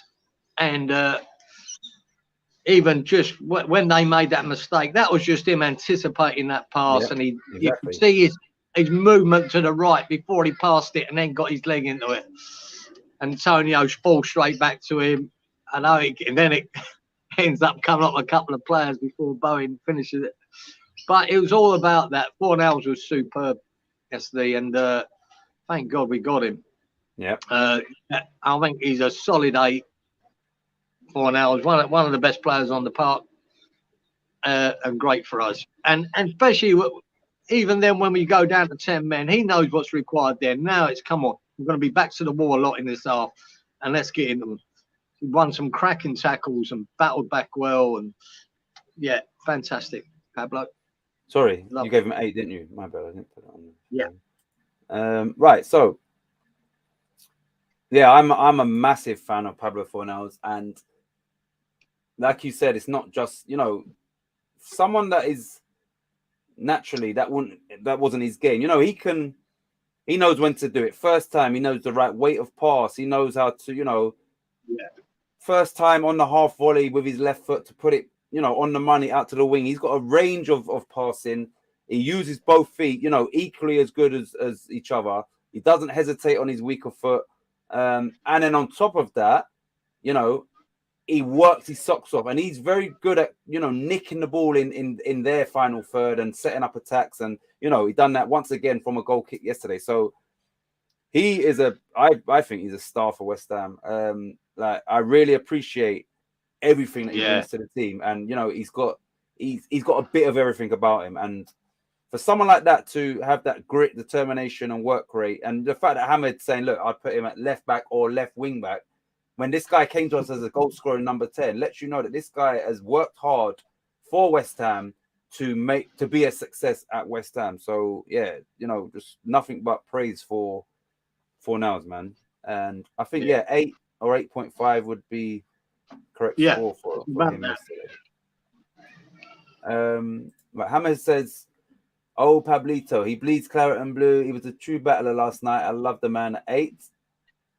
Never say die attitude. James also gave him an 8. Stuart also gave him 8. Worked so hard. Robert says Fornals was my man of the match up until Dawson antics. 8.5 until Dawson turned into a freight truck. Pablo Fornals from Budgie eats paella, drinks Estrella. 8.5. Harmony. Fornals buzzing like a bee all game. Never stopped running to the end, and he still ran around after the whistle. 8. So he got, no less than an 8 from everybody. Everybody that's, in the stream today. So now. So yeah, like, we needed him last night, especially with everything that went on. We needed him, and thankfully he was at his best. Right, so we will move on. We've got 2 more players and then a sub manager. Right, so Jared Bowen, Kieran, and everybody. Yeah, man. I still don't think he's 100%, but still, he's affecting the bloody games, isn't he? Thought he was really good. He didn't see as much of the ball in that first half as I said. A lot of that ball was going down the left. Yeah. And more so than his side, And but yeah, he works hard, pops up, and there he is again, mate, to score the goal. Anticipating being there, being Johnny on the spot again. I mean, that's 2 goals in the week, isn't he? Where he's and both goals he was in the right place at the right time to fucking score it. And that's probably 2 goals without an assist, isn't it? Because last week he come off the keeper, and this week, what's his name, Dave? That centre half with a touch of an elephant. Yeah, put it in his path. But the way it's behind him now, you got to spin, turn, and hit it back across the keeper, which he did. And then when was it Boateng when he flicked off his feet and perfectly went over the keeper. Yeah, so the keeper would have had that easily otherwise. So so he had a bit of luck there, but you make your own luck, don't you, in this game? And fantastic again. So yeah, I didn't think he saw as much of the ball as I'd like to see. I don't think he's 100% fit yet, but these minutes back on the pitch are really important for us, and he's important for us because you don't unless you got that attack-minded brain, you're not there to put them goals in. Like the last one again, he sprinted from the halfway line to get on that when Antonio went through. He didn't stop and wait for Antonio to score. He made sure he got into that box just in case, and it fell for him. But that's him making that happen. So yeah, and again today, I like Bowen, man, and he's looking like the only player where goals are coming from at the moment. So it's really important. So I'd give him a 7.5. 7.5 for Jared Bowen. We'll get to the comments. And Hammerhead says, Jared Bowen, what a surprise. The pace and strength was to get past the defender for what eventually led to the goal. 8. Brilliant work rate. James says Bowen 7.5-ish. So that's, basically the same as you. That's sort of where I am at, ish. Budgie says Jared Bowen was effing brilliant again. He gave him a 9. Disabled Team says 8 for Bowen. Great awareness for goal. But Robert says Bowen's a 7.5, so he agrees with you and James. Right, Harmony says Bowen 9. Incredible pace was frightening.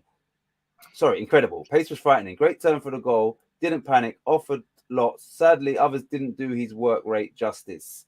So we got a 9 from Harmony. Even though I said it was obvious that the keeper would have easily saved it, the fact that he shot at the soonest opportunity on the swivel, on the turn, if he tries to wait and stop it, and then the chance is gone. So the deflection obviously helped us. But if he don't shoot at that particular time or that moment in time, then the chance is gone and we don't go 1-0 up. So he done everything right in that instance.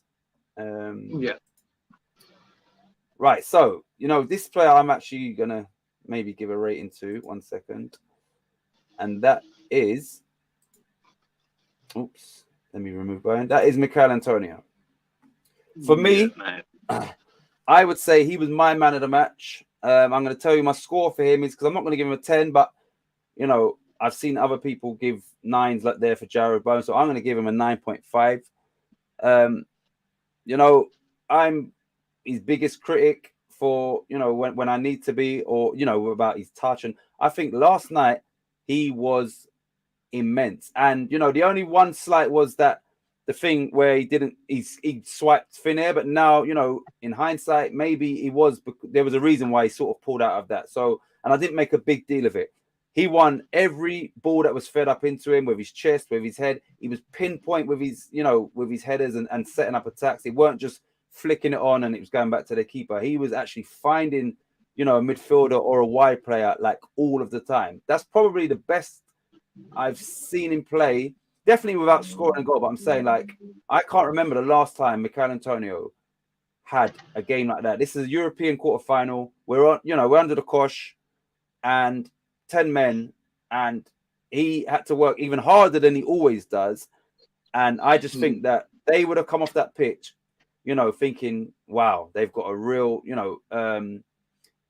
they've got a real striker on their hands in regards to the effort, the work rate, the way he drags people out of position and all of that, winning his duels and the physical duels and all that. And they would have known that they was in a game last night. And Antonio, with 10 men, still maintained, he's what he does with 11 players. So yeah, like I think he was awesome last night.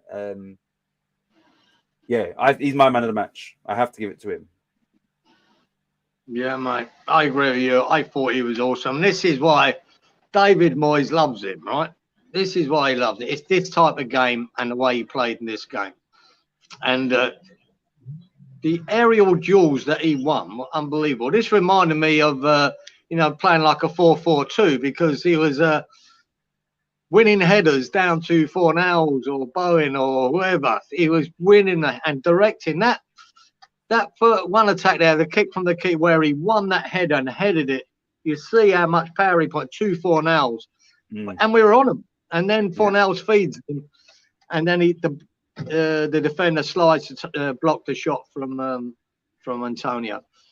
But that kind of forward play is what Moyes loves about it. It isn't just about him scoring goals. It's about shielding the ball, holding it, turning, spinning, laying it left, laying it right.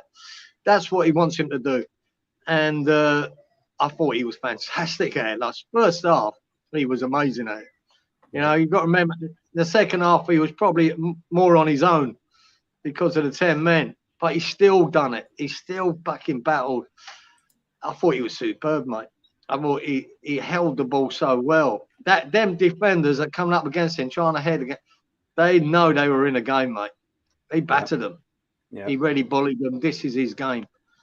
And even when we scored the goal, when Fornals won that ball, it came to Antonio, bang, first pass back to Fornals that put us, in the attack, and it ends up the ball squirms to Bowen, we score. But that thought of just giving the ball first time, good decision. I thought he had a great game, mate, and I put him. To me, I can't decide whether Dawson's my man of the match or him, because that's how I was feeling through the game, and Dawson finished really strong as well. So I give him a 9 as well. Yep. I think both were. Without them two performances, 9s for me, we don't get that draw. Yeah, we needed them to be that way, and we were superb. He was superb, and I mean, he needs credit where credit's due. We always give him stick when he misses sitters or he has a bad game where he's having the touch of an elephant. I don't think that was the case yesterday. Nah, not at all. I mean, how he controls the ball with his chest as well sometimes, and then spins away from players and opens it up. I think is great quality, man. Yep. So it's just a game we don't see it week in, week out. But to me, that was a great game in a European match. Especially second half where he was on his own a lot. Brilliant performance. Well done. So 9, no doubt. Bang on Harmony was you sitting next to me in the stadium. Antonio, right, Budgie says Antonio is an absolute monster. Again, 9.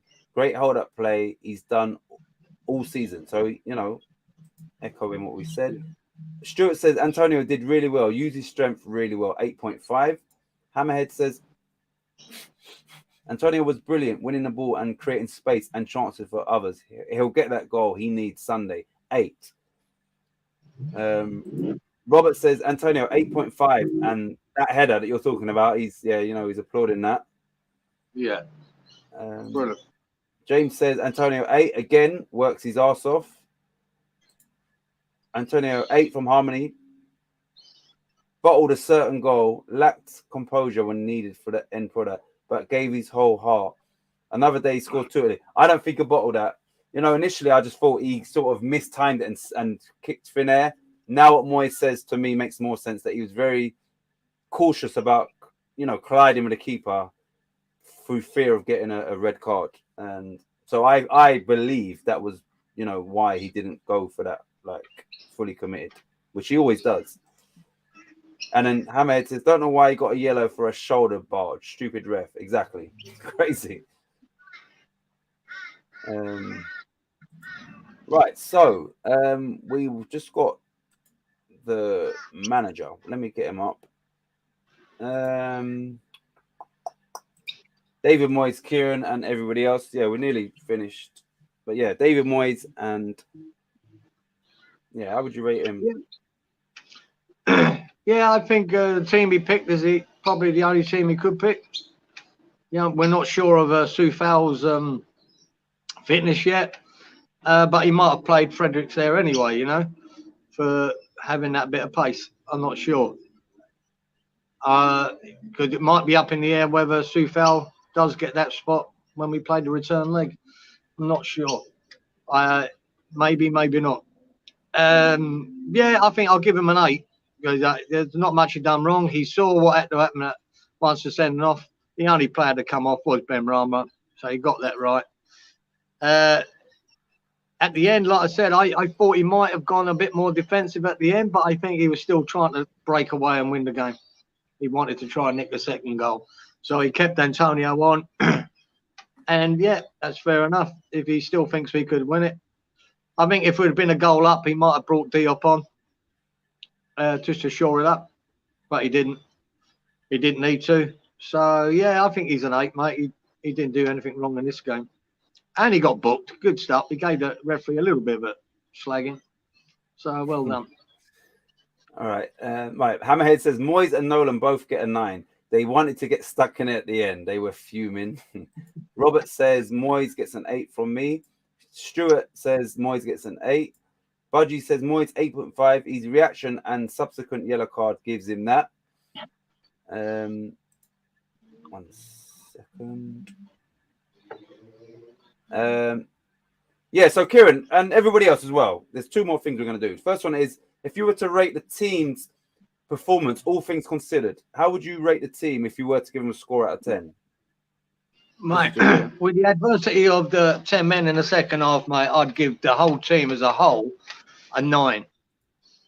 They were bloody good. We haven't talked much about Lyon, but their substitutions they brought on, mate, they were good, really quality. That Tete looks class, mate. He shouldn't have been allowed to play, mind you, because they got him outside the bloody transfer window. But there you go, just my opinion. But he looks class. They are technically good on the floor going forward. They're sharp. They're fast. Yeah, mate. I think they're a bloody good side. And 1-1's not. It's a great result when you think about only having 10 men in the second half against that. They're a quality European side. What they are is vulnerable at the back. They're vulnerable and that showed you with the goal they gave away. Really, there were 2 mistakes there within 20 seconds that we scored the goal from. They are vulnerable at the back, and say Antonio dominated them in the air from us kicking it out of the back, which seemed to be a tactic of ours that worked. So yeah, the team as a whole was a 9. I thought they were superb. Battling wise, Fornals, his work rate was fantastic. The blocks we made, Dawson, Zuma as a pairing were fantastic. And everyone had to work so hard to hang on to that 1-1. There was a lot of pressure there, because everyone knows to go 2-1 down at home in a European tie, you're really up against it. Then you've got to score at least 2 goals to go away. We can still go there and nick it 1-0. We can still get through. So for them to keep us in the tie as a team in the second half, yeah, brilliant. Brilliant performance. Well done. Yeah. Harmony says, scared of getting hurt and scared of getting sent off. Fine line, indifference. Can't make decisions on what others might or might not do. See, I would disagree with that. I would totally understand. And it happens at every level of football. If the referee is putting in a performance like that, I would say let me give you an example.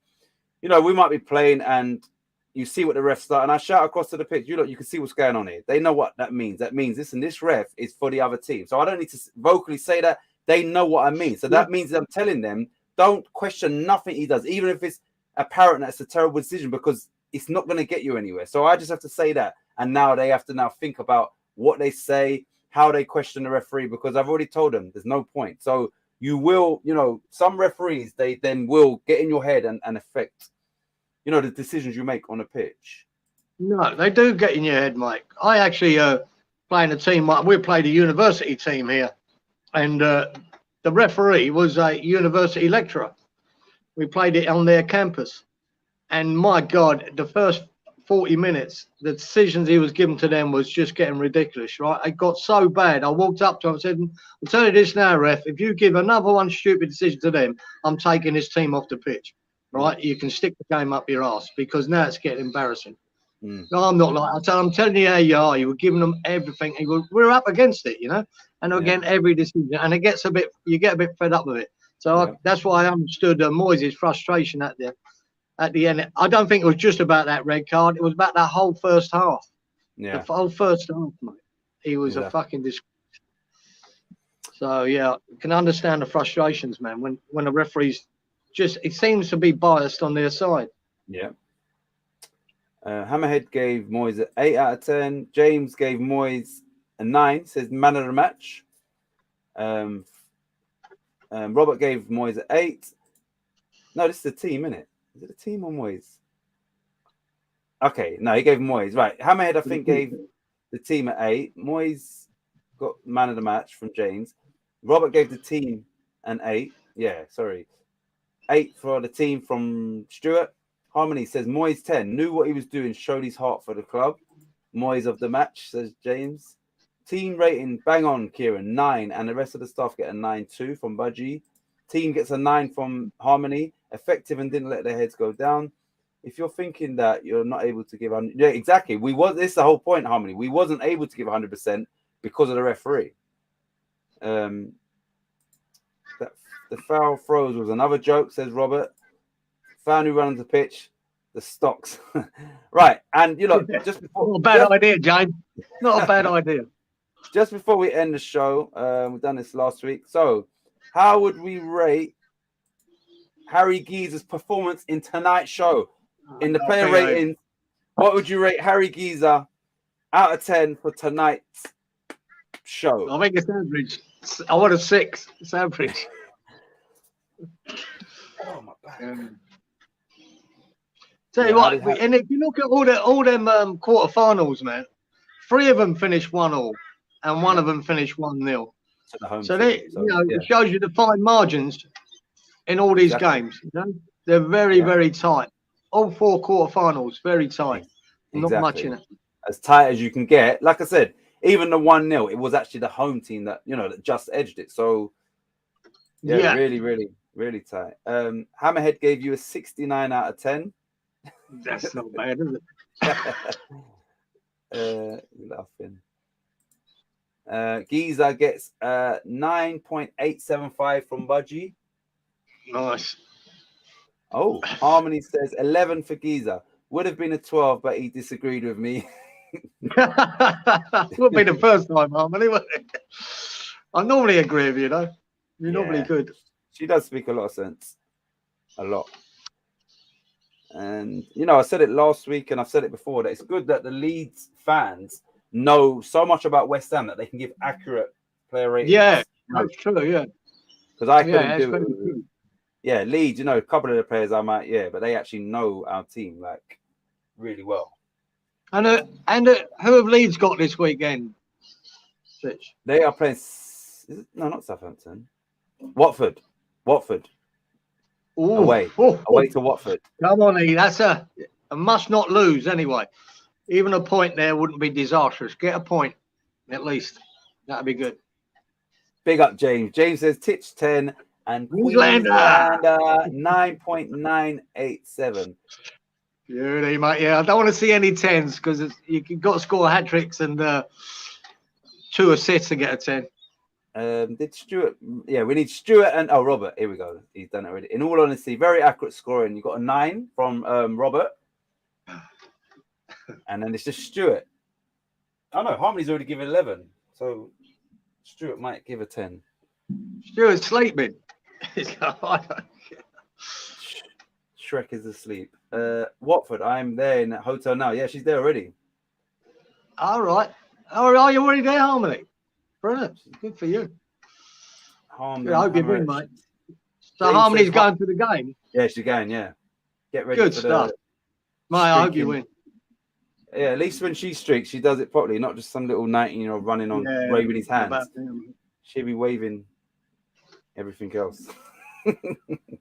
Harmony and Hammerette should team up, their own little channel one day. Yeah, Stuart must have gone to sleep. Yeah, it's been quite a long show actually, but yeah, Robert, I would say thanks for recommending we do this today. I would have done it yesterday, and I wouldn't have been able to set up anything. Like, it would have just been straight into it. So yeah, and I think it was probably better to do it that way. So yeah, thanks for that recommendation. And yeah, Kieran, any final words before we end the show? No, we got a battle on again tomorrow for me against Brentford. That's going to be another tough decision Sunday. for Moyes, isn't it? It's tomorrow for you, isn't it? Yeah, sorry. Yeah, Saturday. Yeah. Sorry, yeah. Whether we do we go like we did against Tottenham, more or less put out a full team, and they looked absolutely shattered against Tottenham. Yeah, be interesting. He seems to just keep playing the same players, doesn't he? Yeah. Yeah. It's going to be a toughie now against Brentford after that, because that was a massive effort in that second half. I'd imagine people are pretty weary after that. Yeah. But be nice to put in a performance against Brentford as well. And we're not out of this European tie. That's what I love about, the 2-leg thing. As long as you don't get slaughtered in the first leg, right? You've always got a chance. Anything can happen in that second leg. They know they have the advantage now. Let's not beat about the bush. They've got the advantage. They came away. They got a draw. They believe they can do us at home, like we did against Seville. Yeah. So they'll have that advantage. But I think we'll play more of a counter-attacking game against them there, and I think we've got every chance. What Antonio showed against them, we can do them. We can, and Bowen, we can get at them, and we can fucking beat them. So let's just hold on to that and hopefully do it. And I don't know if you said this already, Lanzini will be back for that leg, obviously, He will. as well, which is a bonus. Yeah. Robert said, is it true, or if it's true, that one of the pitch invaders was a Chelsea fan? Because obviously there was two of them. I don't think so. 10, right, Sableton says 10 for Giza, legend. So you got your 10. James says, good luck, Harmony and Disabled Team. Leeds have enhanced the Premier League. No way do I want you gone. Harmony says, no. If so, did he want to know what a football game looked like? So she said, if it was a Chelsea fan, did he want to know what a football game looked like? Just before we do finish, Bear News, one of our coaches, he came on once before. He's a Chelsea fan. He said his dad's got a subscription to, the programs, the match day programs. But because of this, the thing that's going on, and they can't sell anything. They couldn't sell any programs, and now people are selling the programs online, which is normally $3.50. They're selling it for £55 and basically £8 delivery fee. £8 to send out a program. Yeah, £55 for that game against Real, and £8 postage. £8. Who's that money going to? Exactly. So I said, I'm not sure where it's going to, but yeah, or it's just people probably on the black market just selling it and making money. But yeah, £55 for the program and £8 postage. So that you'd be a month to buy it, wouldn't you? Yeah, exactly. I didn't know that they weigh the same as a small fridge to be £8 for a bloody program. But yeah, people trying to make money anyhow. Right, so I'm assuming Stuart's going to put out some video tomorrow, not a watch along, but something. So look out for the Disabled Team. I'm sure they'll be putting out some something to do with Leeds and Watford or Lee Statham. And also 12 p.m. That's tomorrow, isn't it? Football Refocused. or is that Saturday or Sunday? Is that? Yeah, Saturday night for you. No, Saturday morning for you. It's 11 o'clock, is it? 11 o'clock Saturday morning 12, for you. It's, 12 midday. Oh, is it 12 midday you got it this week? Yeah, So that's 9 like in the evening for me. Yeah. So when we wake up, it's on then because it's like it's now just gone midnight here. So 12 p.m. Today. Yeah, Yeah, that's okay. correct. So Saturday. All right, yeah. I'll tune into that. And yeah, that's it, everybody. Thanks for tuning in. As always, thanks for taking part. You know, it's without you, like there ain't no rating show, especially. So yeah, thanks for everything. Kieran, as always, thanks for like I said, it's somehow, you know, you've been roped into being actually part of this channel fully, but you know, that's a good thing. And you know, in all seriousness, it's good to, you know, listen to your analysis. And everybody in the chat has said, you know, they respect what you've got to say. So Nice. thanks as always. Tips for tomorrow: Condora in the national 25-1. Budgie says 12 midday. Now you got the national going on this today, eh? Yeah, I never saw on Twitter that someone put a tweet up saying it was his relation and he has been disowned. That's what Robert says about the guy that's run on the pitch. Great stuff, Titch. Nice one, Budgie. I've found it for a couple of seasons now. Go boys. Oh, that's James supporting Leeds. I'm going to have a little flutter. How many? See you soon. How many teams that she put up? Oh god. Right. So that's it, everybody. So you know, anything that's coming on this channel, I'm not even sure yet, but it will be scheduled. The game shows will be back next Tuesday and Wednesday. But if there's anything before that, then obviously it will be scheduled. Maybe the match predictions, which would be tomorrow night actually, because we're playing Brentford on Sunday. Actually, yeah. So we might be back tomorrow for the match prediction show. Me and Kieran again, if Kieran's free. What time's the kickoff? 2 o'clock. 2 o'clock on Sunday. On Sunday, yeah. Not too bad. No watch along, nothing. But yeah, you lot actually, it'll probably be the match predictions at about 10 p.m. tomorrow. If Kieran's up for that and everybody else. Yeah, mate, let us know. Yeah. All right. So yeah, actually, yeah, we will be back. We'll be back this tomorrow. Thanks again, everybody, and we will see you tomorrow. Later.